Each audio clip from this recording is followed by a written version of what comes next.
Marshall skips away, Marshall skips away, Marshall's still going, Marshall's got Richards coming up outside, now inside. Arsenal have gone through an entire league campaign without losing. Bennett and the Dragons win the grand final. Whips that one away, and Kane Williamson and his team now World Test champions. Welcome back to another episode of the TGIF podcast. Thank God it's footy. 2 weeks in a row, brother. You've been Tigers win into an Arsenal win. Not in the same 12-hour window this time, but they held 2 weeks in a row. That's what the commentators were saying. That's how the Tigers do it. You know, if we're going to go out there and win, we're going to win. We're going to win it again the next week. So, you know, if we can, I guess we're putting that theory into practice again by, you know, hopefully beating the bye. This weekend when we come up against them, take that 2 points. Wouldn't be a very good step to have first team to lose to the bye. I think that would be something that the Tigers could probably go out there and do. But yeah, a Tigers win and an Arsenal win, pretty ideal scenarios. A big weekend as well. The little sister's 21st. Yeah. You know, so that's a big occasion. Yeah, I had that pretty much bang on this time last year. Yep. So it's probably been there, done that. First 21st I've been to in a wee while. I can tell you that. I thought 21st season was long and gone for me, but round two, I guess. But yeah, plenty of footy on. I actually managed to, you know, throughout the night. 21st at a pub, you know, a two-story pub down at the old Patriot. You know, able to go down for a little bit of respite throughout the night at stages, sit there 5-10 minutes, watch a bit of the footy. No outdoor screens? Just too many people out there, so it was a bit nicer to just pop downstairs. A couple of people that you sort of know peppered around the place from Devonport, but it was actually quite quiet. But there was a couple of, you know, other boys that we'd gone to school with. I was able to go and sit with for a bit and chat footy and catch a little bit of the game. Yeah, I think Thursday night was the peak of the round. There's no doubt about it. That upset win there for the Tigers, but a few unusual results, I guess, when you look at the round as a whole there last weekend. But we've managed to put together a pretty tasty looking team of the week again, as always. And we start off with, I believe, a debutant, Heath Mason there at fullback, his first appearance in the team of the week, I'm pretty sure. Yeah, going to go out on a limb and say 100% that's his first appearance there in the team of the week, so good on him. Absolutely rocking that headgear, safe as houses at the back for the Tigers. He's looking good, probably. I'd say probably a winger over the next couple of years, potentially. Yeah, not what I was going to say, but I think possibly, yeah, maybe a six. Could turn into. Well, he's not a fullback. Has a few games. He's been playing in the halves. He came through the grades as a six. Yeah, he's a half, and he's just coming in there while Buller's out. But I think, as you said before, you know, Tommy Turbo probably was the one that had the better game, but we got the win. We beat Manly, so we had to chuck him in there. Xavier Savage and Khan Pereira, your two wingers there. Khan Pereira scoring a great try. A lovely little solo run there on the weekend. Yeah, a freakish try scoring record. Takes him to 42 tries in his first 40 games. So that's outrageous, eh? Yeah, freakish stuff. Top of the try scoring charts by 4 tries with a couple of rounds to go. So don't know if there's any catching him at this stage. So the old AJ injury, I guess, and a little dampener on that race there. Yep. Gagai and Howarth, your two centres, two pretty good performances there from those two lads on the weekend. Yeah, Dan Gagai, he's been having some sort of season, flashback to his glory days, his prime days, and Howarth looks to be a future star, another one off the production line there at Melbourne, so no surprises that they keep churning them out, but yeah, he seems to be having a great run of things the last couple of weeks. Galvin and Hughes are your halves pairing. That would be a pretty tasty halves pairing, I think, for any team. seeing those two lads run out there together. But Galvin again seeming to be out there running the show for us, and Hughes, another very typical performance from him. Yeah, I'm sure you wouldn't mind seeing Jara and Hughes rock on. I wouldn't want to see Galvin and Hughes in purple, but seeing them together in orange and black would be a nice scene. And no disrespect to Lockie Galvin, but I think Melbourne are they're probably maybe like sitting pretty with an NRL All-Star scenario. Could be quite a possibly could be quite a cool thing to see. Something like that. They are your TGIF halves for this week. Tapani and Asafa Solomona, they're your two props. Pretty solid performances from them on the weekend. Yeah, the two big Kiwi lads. Tapani huge in that Canberra win over Penrith and Big Nass. After a bit of headline action earlier in the year, seemed to be MIA. He's burst back onto the scene. Also, after a couple of, I believe, 2 or 3 weeks without a double barrel, we've gone out there and got two. We've got two in there. Two, just to sort of make up for it, as you said, a few rounds to go. So maybe that's the play. We're probably averaging at least one. Try and beef it up, like maybe for the last few rounds if we can. But that's obviously not up to us. It's got to be how they play. So. Brayley slotting in there between them. Another really good performance there on the weekend. Yeah, unfortunately, front and centre of tearing my Dragons apart on Sunday afternoon there. Angus Crichton, near on performance of the round, you'd probably have to say, and a hat trick up against the Titans. Sorry, up into second. The Roosters. Yeah. It's a bit of movement as well. The Sharkies as well into third. Yep, so Penrith versus Melbourne first week as it stands. Very, very interesting. That was my grand final there, from the old ladder predictor. Samuel Alafano taking the other second row spot. Pretty out the gate cool. I said before, I'm thinking best second row in the next 5 years. Week in, week out, he's getting better. Scored a pretty freakish try there as well, right at the end of the game to put the cherry on the cake. A really good performance from him, and Paddy Carrigan rounding out the squad. Solid as always. Yeah, 100%. Good looking team, if I may say so myself. Yeah, I think that. There is maybe a team you're getting in under the salary cap. A few young stars. You've got a few youngsters in there. Maybe on current contracts. Yeah, I think if you were to go out there, a few of them away from their. If that was say like the 18th club coming in there, you might be struggling. I think you're going to be paying top dollar for some of them. That 5, 6, 7, 8 combo there. A bit of money to leave, and then even the rest of that forward pack is. You're not Crichton has Crichton not just signed a new deal? Was he one of the Roosters that signed a new deal? So and he's killing it at the moment. Paddy Carrigan as well. I'd say he'd be you're paying top dollar to get him. He'd be a hard one to get away. I don't know what your the rest of your top 30 would be looking like if you had a team like that, but I'm sure the Roosters maybe be able to pull off a team like that at some stage along the way. We have a look at this weekend. As I said before, Tigers up against the bye.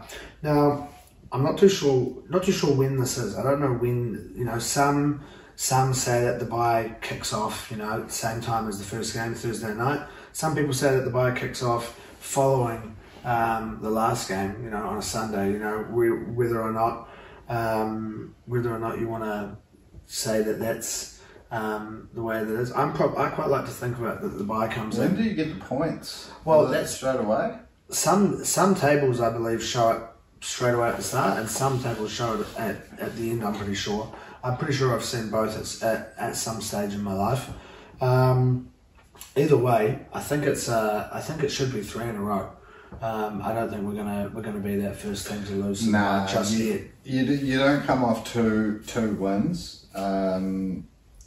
into losing to the bye for the first time ever. Just, it's unheard of, even for the Tigers. Not after scoring 34 against Manly there. Yeah. Thursday night footy. Brooksy getting booed right from the start of the game. I thought that was a little bit rough. I'd like to think most Tigers fans, would like to see him out there playing some good footy. I know that it is for Manly, but seeing him getting booed right from the start of the game was a bit rough. Yeah, it is a little bit rough. I suppose it's what you get though, if you spend so long at a place. Especially when you go somewhere else and they're going so much better than you are. I suppose that might have had a bit of taste in some Tigers fans' mouths, but on the night it was the Tigers fans laughing. Hugely impressive.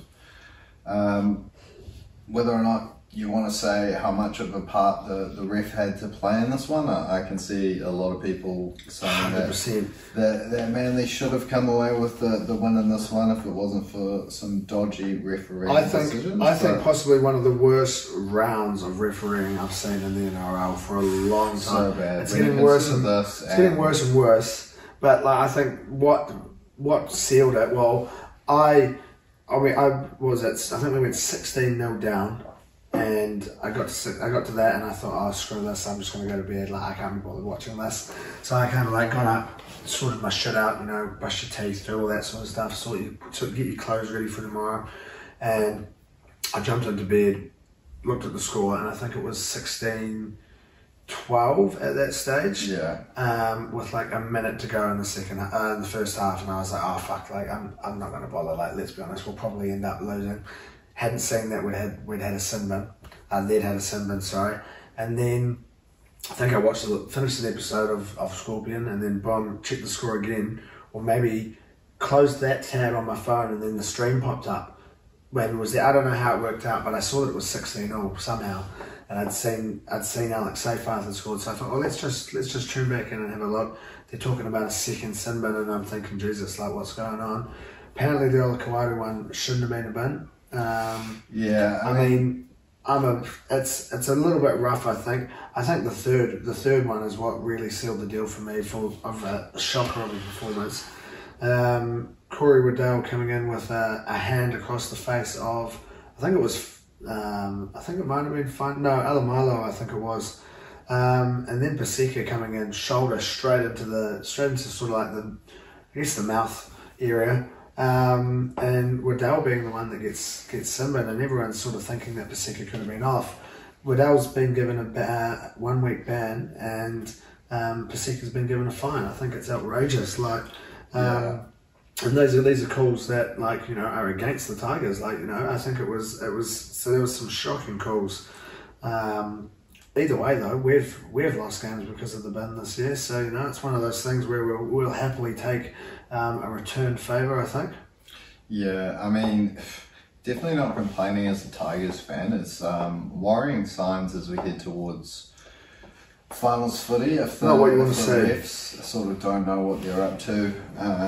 When you consider those three sin bins, Bullymore, not a high shot. I believe it was just sort of repeat infringements there. So yeah, that one in isolation probably wasn't the worst.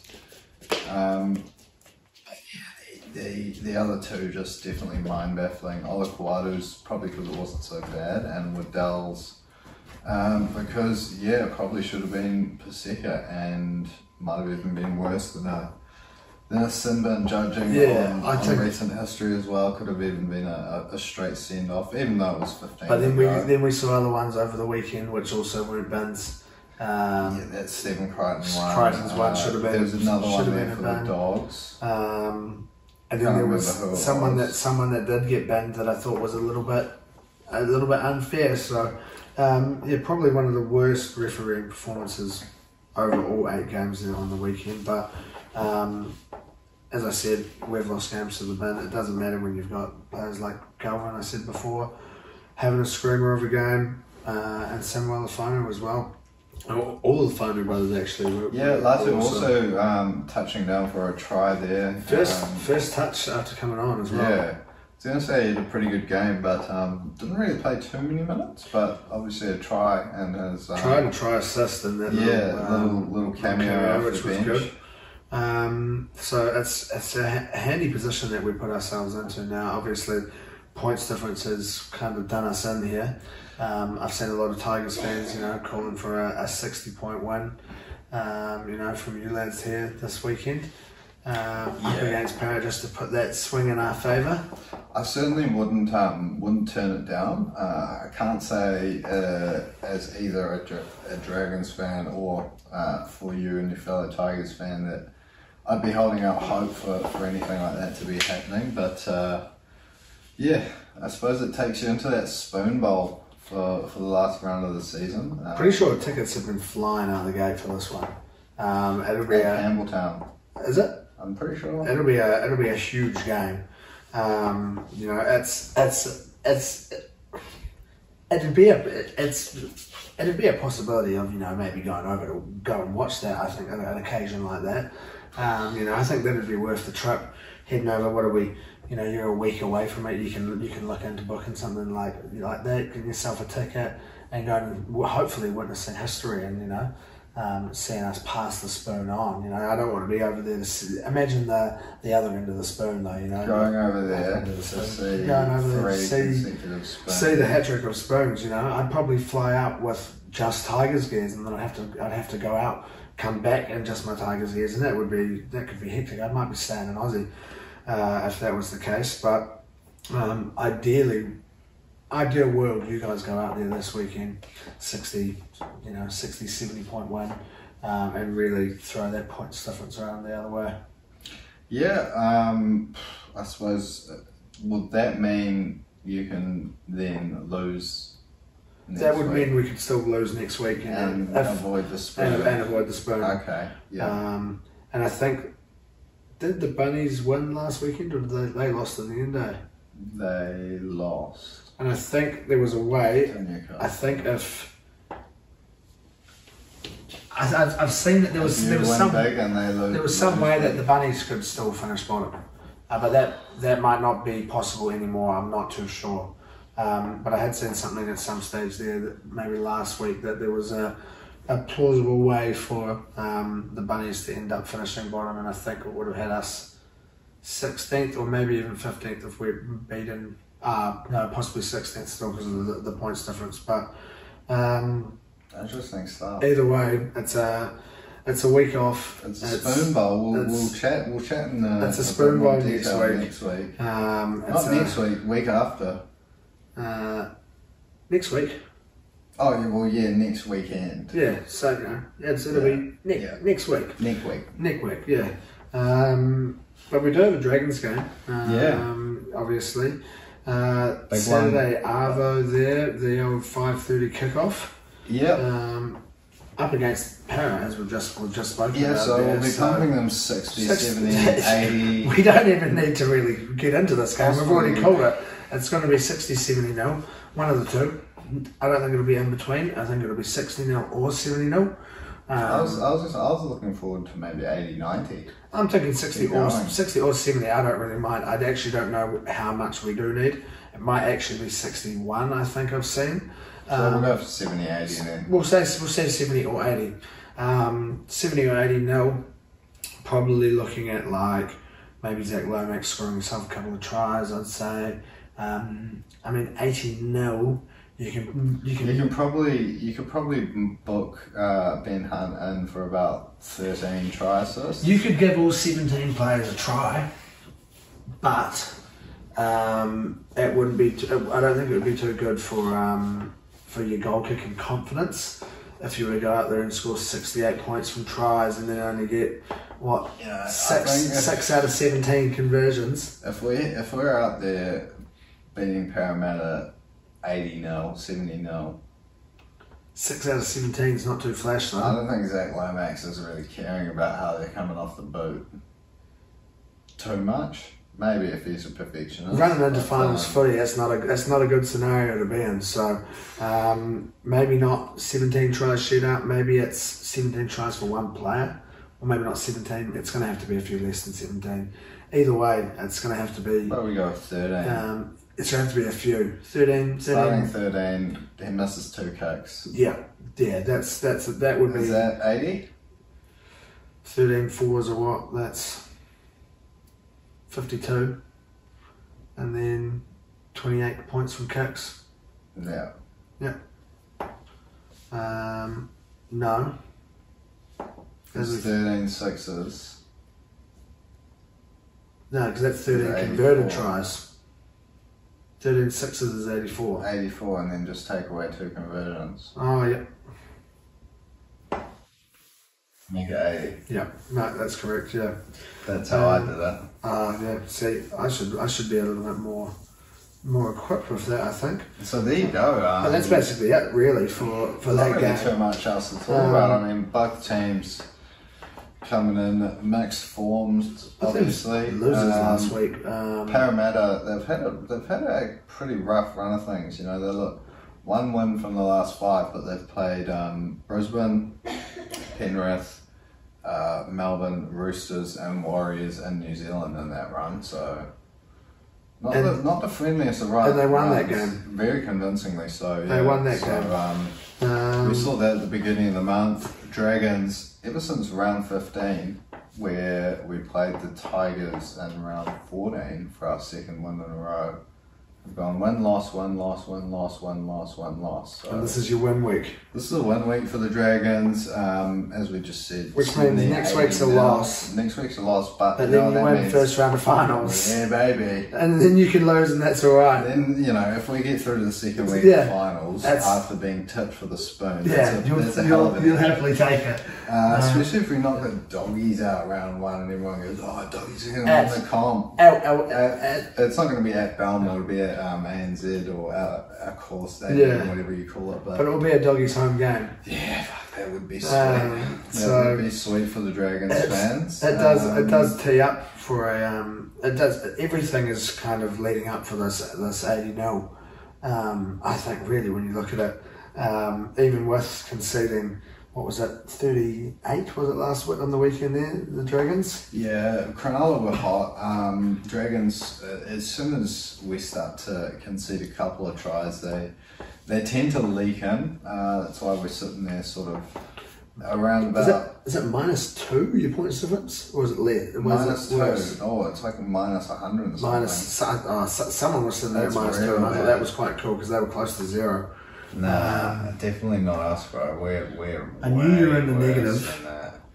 Nah. They're just it's the Broncos that are on 2. I thought that was quite cool that they're nearly close to being on 0. At least you're not as bad as 11 us. wins, 11 losses, but when you lose big, and then whereas we just always lose when you look at it. When you look at that, what's 5 wins? 6 wins. 6 wins. 17 losses. 250, 690 points. So what is that? So it is. And the worst. It's 61 that it needs to be. Although we're only 7 points better than you attacking wise. And Newcastle. You're better than Newcastle. Oh, we'll take it. We have Ponga's only scored 1 try all year though. Yeah, he's been injured quite a bit. But there you have it, folks. Dragons to win at least 13 plus, coming in at $3.20. I believe you're getting on board with that one, just for the storyline. It has to be done. But maybe look into Dragons to really pump out that victory margin, particularly Tigers out there. Double down on that. I'm going to have a little look here and see. Do they have a market for Dragons to win the game by 56? How high can you go? Yeah, that's kind of what I'm after.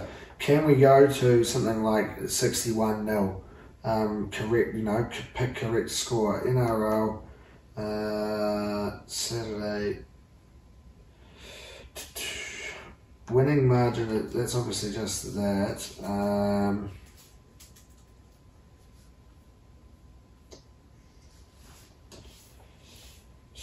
Scoring market. brackets. No, that's not what I'm after. I want total. I want exact score. What is it? Exact total match points?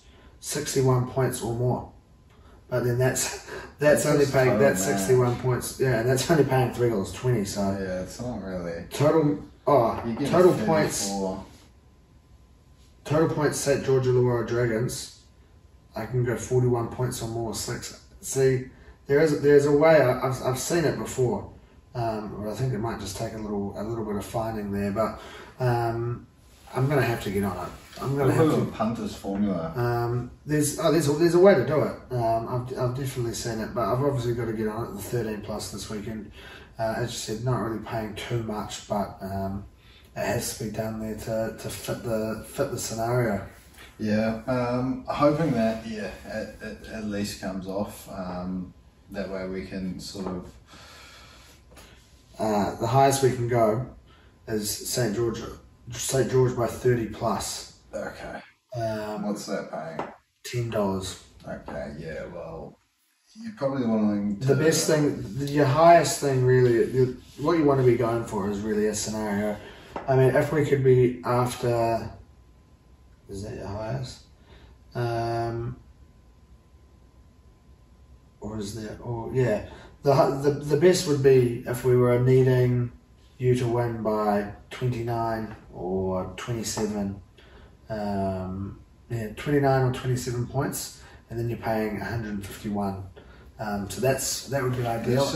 I'd imagine if you could get 61, you're probably looking at like at least $300-400. Yeah, if you're winning by 61 points, because what are you doing taking a field goal if you're beating a team by 61 points? But maybe it's... Maybe they're taking a field goal? Nah, maybe it's 18-0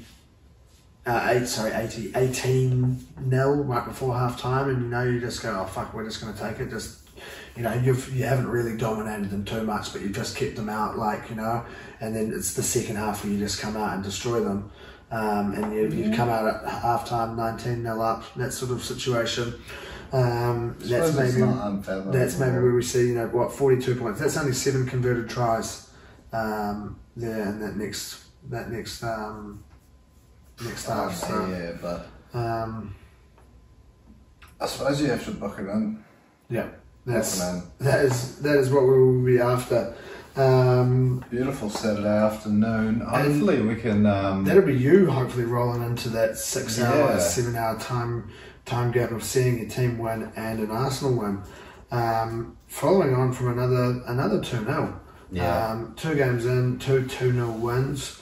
Couple of clean sheets. Riot absolutely putting in the shift to get that clean sheet. That save after the crossbar rebound was probably. That can go down as one of the save of the season contenders already. Yeah, it was fucked. I was sitting there, sort of had that split second on the couch where I had resigned to that one going in the back of the net, and thought it was going to be a rough Sunday morning watching a replay of Arsenal losing. But obviously, David Riot, he had his. He had the right pair of gloves on, the right 100%. Pair of boots. Ollie Watkins definitely had the wrong pair of boots on, missing a golden opportunity early on. That you usually don't see someone of his quality fail to hit the target, but as you said, 2-0. It was pretty good. Maybe not the ideal performance overall, but Villa are a good side, and going to Villa Park is... It's turning around last season's results, going out there and losing to them twice, being probably a little bit low on confidence maybe to play them, and everyone talking about how that was the bogey side. I think that's what's big about that game, is being able to go out there and completely shush all of the talk about that, Villa are one of those teams that we're going to struggle against. It did take us a wee while to break that deadlock, but it's good to see that we could, 1, keep a clean sheet, and 2, go out there, and once we did get that first goal, go out there and play some good footy against them. Yeah, 100%. Good to see Trossard saving the day from the bench again. Not wanting to do the celebrations, did you see that? took him a long time, and Saliba had to like get him to do it, and he wasn't looking too happy, you know. So maybe it's a little shout there to Arteta saying, you know, give us a start. Look, I don't think Martinelli's been playing anywhere near as good as he was last year, but Trossard seems to score more goals coming off the bench than he does when he starts. I don't know if that's just you know, coming on against tiring defences when he's fresh, sort of thing. I think he's thinking, mate, I'm a Belgian winger. You know, we know what Belgian wingers can do in the Premier League, a la Eden Hazard. So I think he's probably saying, give us a start, mate, and we're going to go out there and we're going to do some magic. But it was a pretty, what we're going to say, a 7 out of 10, an 8 out of 10? Yeah, probably across the park, 7 out of 10s. Can't complain when it's 3 points, clean sheet away from home. Good to see Thomas Partey scoring one as his potential replacement. Looks to be. I haven't seen anything just yet. I mean, getting medicaled out, whatever. I believe the medical has happened. We're looking. It's midday there now over in the UK. I don't think we see anything there. Man United have agreed a deal to sign Ugarte from PSG. I mean, did you see Patino this morning? Yeah, that's quite sad. But nothing here apart from Nketiah close to his departure. Okay. It looks like that's going to go through the 25 million deal to Palace. So we've made a bit of money this transfer window. Obviously, Smith Rowe. If we then sell Eddie, and Marino looking like he's coming in. I watched a little video today just about him. And sort of, you know, his stats and how he's all these different stats that he was in, like the top 93 percentile of players in Europe and things like that. And looks like he'd be quite an interesting player, I think, to come in and push Partey for that starting spot. We've seen him. He's a successful player. We've seen him in the Premier League before. I don't think he was up to too much really.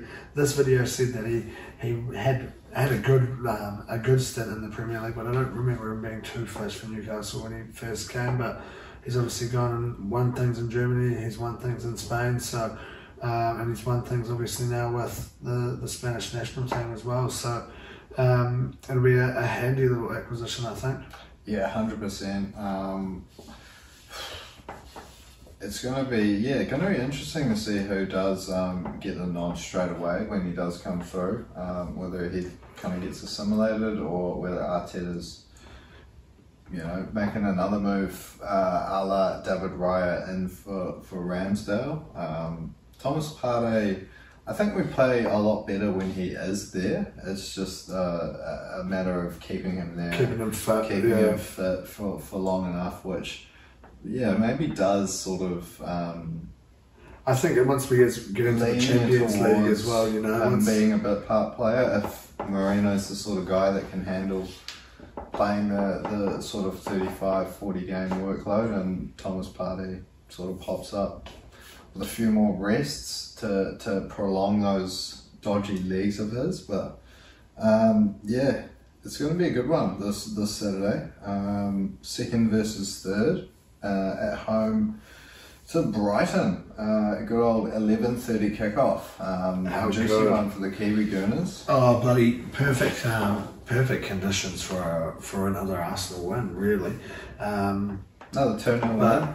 Brighton obviously going out there taking the dub up against United there, and the same slot last weekend.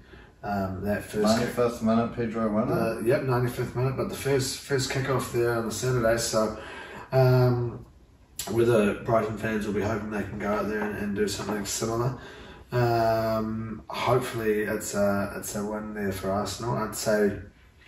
I mean, like you said, who knows if Marino is here in time. Whether we see him start, but I'd say if not, probably the same lineup again.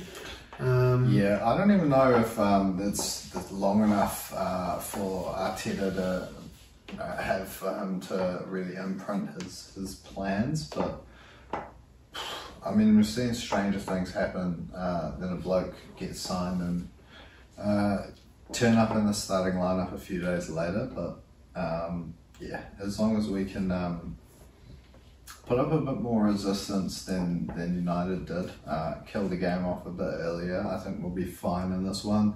Brighton obviously playing some good footy to start off with, but yeah, fingers crossed, you know, at home, it's not going to be one that causes us too much trouble. It seemed to be a bogey fixture for a couple of years there, though. The old Brighton at home. Yep, we had a couple of games there which didn't go our way, but I think, you know, when you do look at this game going into it, there's no reason why we shouldn't go out there and get the win. I think on paper, just looking at the two teams, player for player, and yeah, obviously he's in good goal scoring form. He's gone out there. Do you know he's got the most goals? He's scored in 15 consecutive Premier League seasons now, and he's also got the most goals at Old Trafford for an ex-player. For an ex-United player. Yep. Okay. 5 goals at Old Trafford, or is it even maybe just most goals against United for an ex-United player? I don't know if it's just at Old Trafford. One of the two, which is a pretty cool thing, and great dude, Danny Welbeck. 100%. He was guy Wells. He was a great guy to have, and you know, he'll be a tricky one. I think he'll be after a goal. I'm sure on the weekend. I think he's got 2 and 2, so he'll be after a third. But hopefully we can go out there, keep another clean sheet. Like you said, yeah, maybe another 2-0 win to add to the collection. Fingers crossed. So long as there's no blip in the performance, I think we do come in as pretty hot favourites in this one. So yeah, fingers crossed we can go out unscathed. 3 from 3 is always a good start to the season. Hopefully those citizens can trip up along the way. But that's probably it in terms of the Arsenal. How's the darts going? Anything pretty quiet over the weekend. I believe we had a few players' championships. I think we've got something on this weekend. I don't actually believe Hopes was even there over the weekend. We have seen Hopes being invited to the World Series finals now. That's the qualifiers.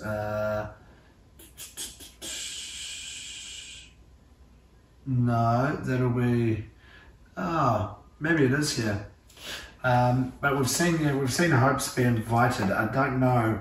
I think it might just be top New Zealand representative. Maybe just order of merit qualifiers. There you go. And so that kicks off. That's not for another couple of weeks. But I don't actually think he's even been back in the UK to take part in any of these players' championships. But let me have a look. I do think we've got something going this weekend. There we go. They're off to Germany. So German Darts Championship kicking off, Friday. Now, have we got a draw out for that just yet? No, I don't think so.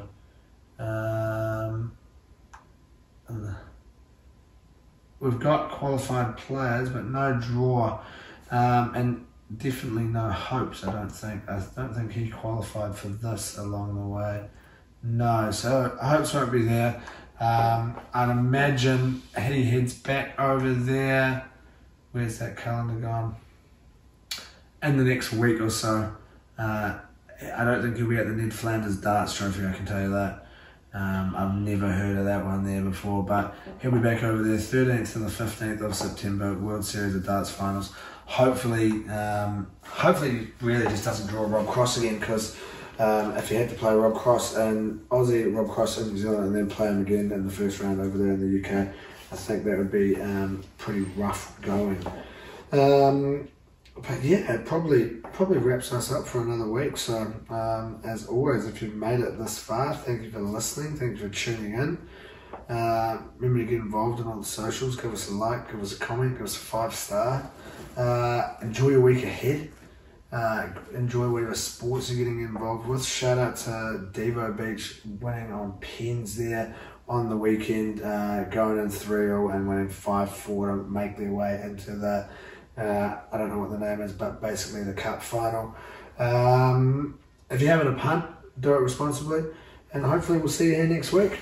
Yeah, sounds good. And if you're going to have a punt on Devo Beach, get your bets in. Up the beach. Marshall skips away. Marshall skips away. Marshall's still going. Marshall's got Richards coming up outside. Now inside. Arsenal have gone through an entire league campaign without losing. Bennett and the Dragons win the grand final. Whips that one away, and Kane Williamson and his team now World Test champions.